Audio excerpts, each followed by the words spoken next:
आपने कभी नोटिस किया है कि आपकी प्लास्टिक बॉटल पे एक्सपायरी डेट क्यों लिखी होती है? चलो वो छोड़ो, आपने कभी ये साइन को ढंग से देखा है? ये जो नंबर 1 है, इसका क्या मतलब है? Store in dry, cool and ventilated space, keep away from direct sunlight. पानी को डायरेक्ट सनलाइट से दूर रखने की क्यों वार्निंग मेंशन की जाती है वाटर बॉटल्स पे?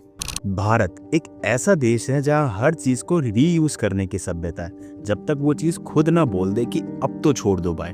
यहाँ टूथपेस्ट को भी बेलन से घिस घिस के आखिरी सांस तक चला जाता है, बट ये चीज अगर आप अपनी पानी की बोतल के साथ कर रहे हो तो आपका परिवार और स्पेशली आपके बच्चे की जान खतरे में है। यस, ये जो प्लास्टिक बॉटल्स आप अपने कन्वीनियंस के लिए यूज करते हो, उसके लेबल्स को नहीं पढ़ते, इस चीज के बारे में अवेयर नहीं हो कि वो कैसे आपकी हेल्थ को इम्पैक्ट कर रही है, तो बॉस आप सच में समझ लो।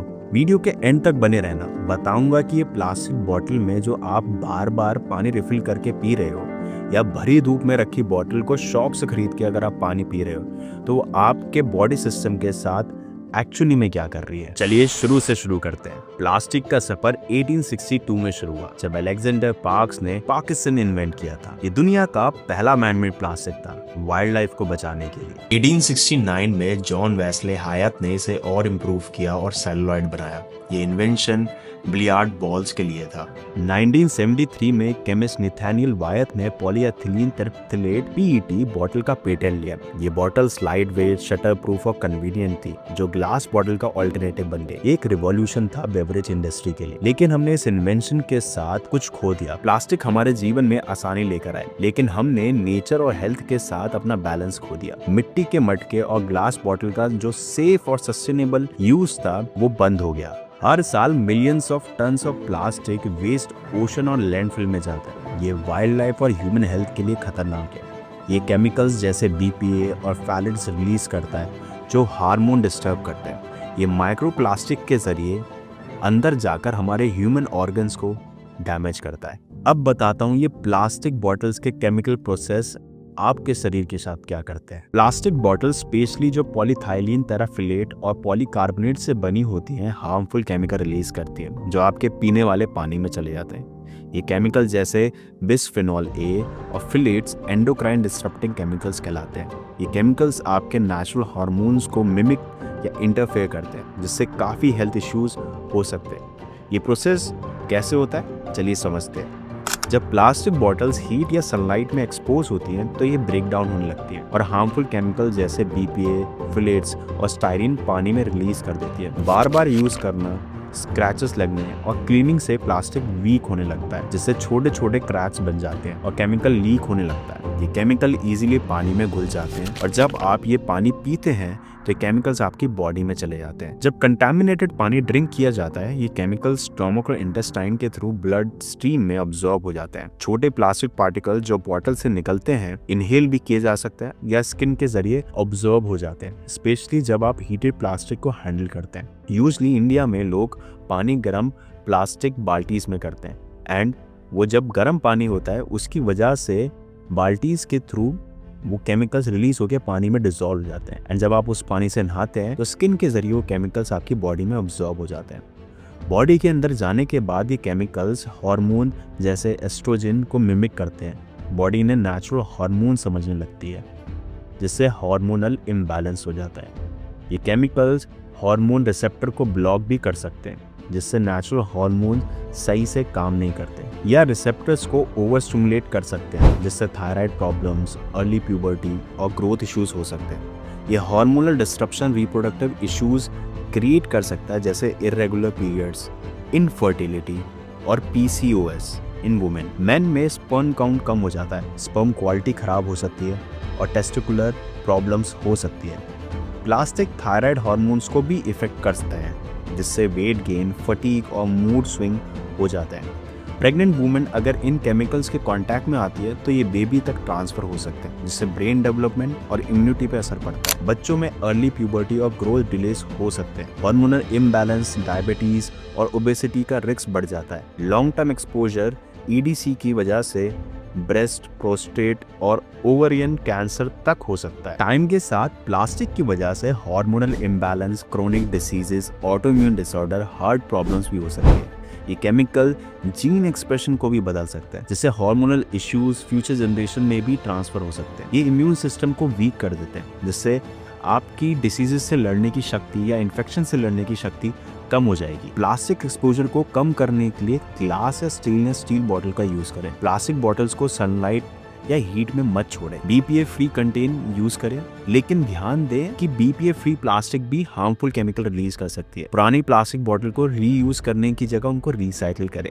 प्लास्टिक यूज कम करके आप अपने हार्मोन्स को प्रोटेक्ट कर सकते हैं एंड अपनी हेल्थ को इम्प्रूव कर सकते हैं, और साथ ही साथ एनवायरनमेंट को भी क्लीन रख सकते हैं। तो अभी तक आपने देखा कि कैसे प्लास्टिक का केमिकल प्रोसेस आपकी हेल्थ को इम्पैक्ट कर रहा है, बट फिर भी इतना सीरियस हेल्थ इश्यूज होने के बाद भी प्लास्टिक हमारे डे टू डे लाइफ में इतना ज़्यादा यूज़ होती है। एक्चुअली में प्लास्टिक इंडस्ट्री दुनिया भर में $1 बिलियन बिजनेस बन चुकी है, और इंडिया भी इस रेस में पीछे नहीं है। मार्केट साइज 2024 में इंडिया का प्लास्टिक बॉटल का मार्केट लगभग $1.29 बिलियन मतलब कि 10,000 करोड़ का था, जो 2029 तक बढ़कर $1.42 बिलियन मतलब 11,000 करोड़ का होने का अनुमान है। प्लास्टिक की खपत और एनवायरनमेंट पे असर। Per capita consumption. इंडिया में हर व्यक्ति द्वारा प्लास्टिक का प्रेजेंट में लगभग जो खपत होती है वो 11 किलोग्राम प्रति वर्ष है, जो अर्बनाइजेशन और इंडस्ट्रियलाइजेशन के साथ बढ़ रही है। Plastic waste generation. Financial year 2020-2021 में इंडिया ने लगभग 3.5 मिलियन टन्स प्लास्टिक वेस्ट उत्पादित किया है, जिसमें 3.5 लाख टन प्रतिदिन प्रबंधित नहीं किया गया और ये एनवायरनमेंट में प्रवेश कर गया। प्लास्टिक बॉटल का प्रबंध और रिसाइकिल। पेट बॉटल्स रिसाइकलिंग रेट। इंडिया में पेट प्लास्टिक बॉटल का रिसाइकलिंग रेट लगभग 80% है, जो विश्व में सबसे उचित है। इसके बावजूद हर साल लगभग 2.1 लाख टन प्लास्टिक बॉटल का कचरा इकट्ठा नहीं हो पाता, जो एनवायरनमेंट को नुकसान पहुंचाता है। Plastic waste management cost. 2024 में इंडिया का वेस्ट मैनेजमेंट सेक्टर लगभग $1.3 बिलियन मतलब 9,656 करोड़ का है। अब समझते हैं कि प्लास्टिक इंडस्ट्री एम्प्लॉयमेंट सेक्टर को कैसे इम्पैक्ट करती है। Overall market. 2024 में इंडिया का प्लास्टिक इंडस्ट्री का मार्केट साइज लगभग 3 लाख करोड़ था। ये 2029 तक 4.46 लाख करोड़ तक पहुंचने का एस्टिमेट है। एम्प्लॉयमेंट। प्लास्टिक इंडस्ट्री में करीब 50,000 यूनिट्स हैं, जिनमें ज्यादा MSMEs हैं, छोटी या मध्यम इंडस्ट्रीज। ये देश की इकोनॉमी में बड़ा योगदान देती है और हजारों लोगों को रोजगार भी प्रदान करती है। अब प्लास्टिक को हटाने की लागत क्या है। Plastic waste management. Plastic waste को मैनेज और रिसाइकिल करने का खर्चा हर साल बढ़ता जा रहा है। 2019 में प्लास्टिक पोल्यूशन और उसके प्रबंध की ग्लोबल कॉस्ट लगभग $3.7 ट्रिलियन थी, जो भारत की GDP से भी ज्यादा है। प्लास्टिक इंडस्ट्री, खासकर प्लास्टिक बॉटल्स का प्रोडक्शन और यूज भारत की इकोनॉमी के लिए इम्पोर्टेंट है, लेकिन एनवायरनमेंट और हेल्थ के इश्यूज को देखते हुए सस्टेनेबल ऑप्शंस और बेटर प्लास्टिक मैनेजमेंट पॉलिसी लाना जरूरी है, ताकि विकास और एनवायरनमेंट के बीच बैलेंस बना रहे। हर दिन इंडिया में करीब 3,800 टन पेट प्लास्टिक वेस्ट होता है, जो ज्यादातर बॉटल्स में यूज होता है। अगर एक इंसान रीयूजेबल बॉटल यूज करे तो वो एक साल में 365 प्लास्टिक बॉटल बचा सकता है। अगर 1 मिलियन लोग रीयूजेबल बॉटल पर स्विच करें तो हर साल 365 मिलियन बॉटल्स और 7,300 टन प्लास्टिक वेस्ट कम हो सकता है। ऐसा नहीं है कि गवर्नमेंट स्टेप्स नहीं ले रही है, गवर्नमेंट ने भी इस चीज को सॉल्व करने के लिए कुछ स्टेप्स लिए हैं। Single use plastic ban 2022, straw, cutlery और other single use plastic ban हो चुके हैं। स्टेट लेवल पे भी कुछ एक्शंस लिए गए हैं। सिक्किम और बिहार जैसे स्टेट ने गवर्नमेंट इवेंट्स में प्लास्टिक बॉटल्स बैन कर दिए हैं। कुछ स्टार्टअप्स भी हैं जिन्होंने इनिशिएट किया है प्लास्टिक को रिड्यूस करने के लिए, जैसे मिट्टी कूल क्ले बॉटल। मनसुख भाई प्रजापति का ये इनिशिएटिव मिट्टी की बॉटल्स प्रमोट करता है, जो नेचुरली पानी ठंडा करती है और बायोडिग्रेडेबल है। प्रोजेक्ट रीप्लान प्लास्टिक वेस्ट को हैंडमेड पेपर में कन्वर्ट करता है, जो इको फ्रेंडली प्रोडक्ट्स प्रमोट करता है। जीरो सर्कल, नेहा जैन, ये मुंबई बेस्ड स्टार्टअप है जो सीवीड से बायोडिग्रेडेबल प्लास्टिक बनाते हैं, जो जल्दी ग्रो करता है और सस्टेनेबल भी है। अब ये तो गवर्नमेंट और कुछ स्टार्टअप्स है जो इनिशिएटिव ले रहे हैं, बट आप क्या कर सकते हैं? प्लास्टिक बॉटल की जगह ग्लास या स्टेनलेस स्टील बॉटल यूज़ करें। फिल्टर का पानी घर से ले जाएं, बार बार बॉटल वाटर लेने की ज़रूरत नहीं। बच्चों के लिए प्लास्टिक फ्री फीडिंग बॉटल्स और पेसिफायर्स का यूज़ करें। सो बात एक्चुअली में ये है, ये सिर्फ कन्वीनियंस का सवाल नहीं है। प्लास्टिक बॉटल पहले आसानी का सोर्स था, लेकिन अब प्रॉब्लम और कर्ज बन चुका है। ये हेल्थ को डैमेज करती है और एनवायरनमेंट को पॉल्यूट करती है और फ्यूचर जनरेशन के लिए टॉक्सिक डेंजर क्रिएट करती है। आपका डिसीजन बहुत ज़रूरी है। आप क्या करना चाहते हैं? आप कैसे अपने फ्यूचर को देखते हैं? क्या आप अपने और अपने बच्चों के लिए प्लास्टिक फ्री ज़िंदगी शुरू करना चाहेंगे या सिर्फ आसानी के लिए कॉम्प्रोमाइज़ करेंगे? अब एक्शन लीजिए, सेफ और सस्टेनेबल लाइफस्टाइल अपनाइए। ये सिर्फ आपकी नहीं, पूरी दुनिया की ज़रूरत है। एंड अगर आपको ये वीडियो सच में अच्छा लगा है, आपको ये इनसाइट्स सच में यूज़फुल लगे हैं, तो इस चैनल को ज़रूर सब्सक्राइब कीजिए और इस वीडियो को और लोगों के साथ भी शेयर कीजिए।